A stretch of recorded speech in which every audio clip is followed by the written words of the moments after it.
Good morning students. आज हम करेंगे शब्द विचार के बारे में बातें। इससे पहले हमने किया वर्ण और वर्णमाला।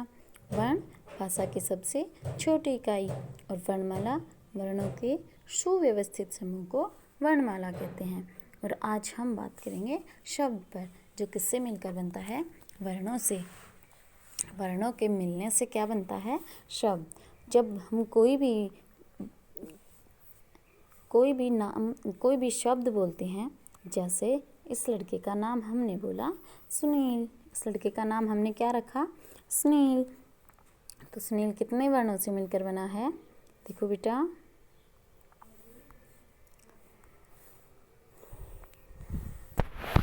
सुनील में कितने वर्ण शामिल हैं? से, उ, ने, ई, ले, ए। कितने वर्ण शामिल हैं? 6। अर्थात 6 वर्णों के मिलने से क्या बना? सुनील। अब हम देखेंगे इन वर्णों के समूह से या इन वर्णों के मिलने से क्या बना? शब्द। लेकिन इसका एक निश्चित अर्थ निकल रहा है। क्या? सुनील। यानी वर्णों के मेल से मिलकर बना सार्थक समूह क्या कहलाता है? शब्द। वर्णों के सार्थक मेल को समूह कहते हैं। देखो, वर्णों का ऐसा समूह जिसका कोई निश्चित अर्थ होता है उसे क्या कहते हैं? शब्द। वर्णों का ऐसा समूह जिसका कोई निश्चित अर्थ होता है उसे क्या कहते हैं बेटा? शब्द। देखो बेटा, शब्द के लिए ये 3 बातें होना जरूरी है। सबसे पहले, शब्द एक या उससे अधिक वर्णों से बनता है। यानी एक वर्ण से भी शब्द बन सकता है और उससे अधिक वर्णों से भी शब्द बन सकता है। एक वर्ण से कैसे बेटा? जैसे देखो, राम व श्याम। तो जो ये व है, ये क्या है? शब्द है यहाँ पर। कैसे? क्योंकि इसने बोला है कि शब्द का एक निश्चित अर्थ होता है। तो व का यहाँ क्या अर्थ है? और। ऐसे ही तीसरा, शब्द का रूप स्वतंत्र होता है। शब्द का रूप स्वतंत्र होता है, अर्थात वो किसी पर निर्भर नहीं होता।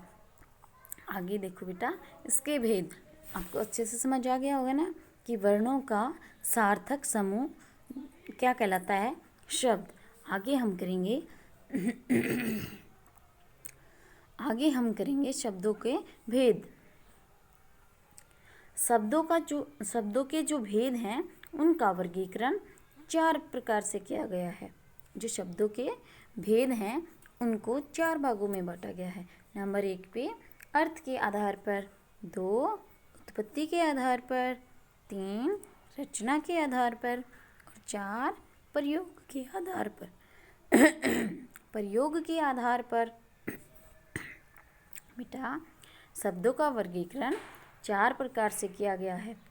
सबसे पहले अर्थ के आधार पर, नंबर 2 पे उत्पत्ति के आधार पर, नंबर 3 पे रचना के आधार पर और नंबर 4 पे प्रयोग के आधार पर।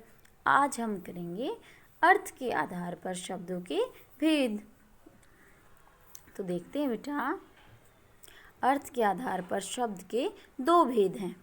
अर्थ के आधार पर शब्द के 2 भेद हैं, सार्थक शब्द और निरर्थक शब्द। सार्थक शब्द और निरर्थक शब्द। देखो बेटा, इनके नाम से ही पता चल रहा है। सार्थक यानी अर्थ के साथ, दूसरा है निरर्थक, यानी बिना अर्थ के। तो बेटा, अब हम इसकी परिभाषा देखेंगे कि सार्थक शब्द कौन से होते हैं, किसे कहते हैं। सार्थक शब्द जिन शब्दों का अर्थ ग्रहण किए जा सकते हैं, अर्थात हम कह सकते हैं जिन शब्दों का कोई निश्चित अर्थ निकलता है वो सार्थक शब्द कहलाते हैं। जिन शब्दों का कोई निश्चित अर्थ निकलता है वो सार्थक शब्द कहलाते हैं। जैसे रोटी, पेड़, चाय। रोटी, पेड़ और चाय। अगला है बेटा निरर्थक शब्द। अगला क्या है? निरर्थक शब्द। निरर्थक शब्द यानी बिना अर्थ के, अर्थात जिन शब्दों का कोई निश्चित अर्थ नहीं निकलता उन्हें हम क्या कहेंगे? निरर्थक शब्द, जिन शब्दों का कोई निश्चित अर्थ नहीं निकलता वो क्या कहलाते हैं? निरर्थक शब्द। जैसे वाय पुड़ राटी। देखो बेटा, जो निरर्थक शब्द होते हैं वो सार्थक शब्दों के साथ प्रयोग किए जाते हैं, अलग से इनका कोई भी प्रयोग नहीं होता। जैसे हम बोलते हैं ना, चाय वाय पी लो, पेड़ पुड़ लगा लो, रोटी राटी बना लो, तो बेटा ये सिर्फ सार्थक शब्दों के साथ प्रयोग किए जाते हैं, इनका अलग से कोई भी प्रयोग नहीं होता। आगे हम देखेंगे जो सार्थक शब्द हैं उनके भी भेद हैं। जो हमारे सार्थक शब्द हैं, अर्थ के आधार पर शब्द के कितने भेद? 2, सार्थक शब्द और निरर्थक शब्द। फिर सार्थक शब्द के भी भेद हैं, एकार्थी, अनेकार्थी, पर्यायवाची और विलोम शब्द। देखो बेटा, शब्द के जो भेद हैं उनका वर्गीकरण करते हैं 4 आधार पे। उनमें सबसे पहले हमने किया अर्थ के आधार पर, और अर्थ के आधार पर शब्द के कितने भेद हैं? 2, सार्थक और निरर्थक।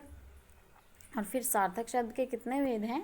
4, एकार्थी, अनेकार्थी, पर्यायवाची और विलोम।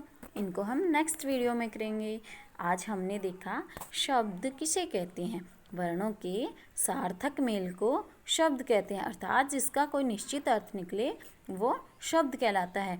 फिर शब्द के भेदों का वर्गीकरण, उसमें हमने देखा अर्थ के आधार पर शब्द के भेद। अर्थ के आधार पर शब्द के 2 भेद होते हैं, सार्थक शब्द और निरर्थक शब्द। सार्थक शब्द जिन शब्दों का कोई निश्चित अर्थ निकलता है वो सार्थक शब्द कहलाते हैं, और निरर्थक शब्द वो ऐसे शब्द जिनका कोई भी अर्थ नहीं निकलता, और ये सिर्फ सार्थक शब्दों के साथ प्रयोग किए जाते हैं, अकेले इनका कोई भी प्रयोग नहीं होता। थैंक यू बेटा।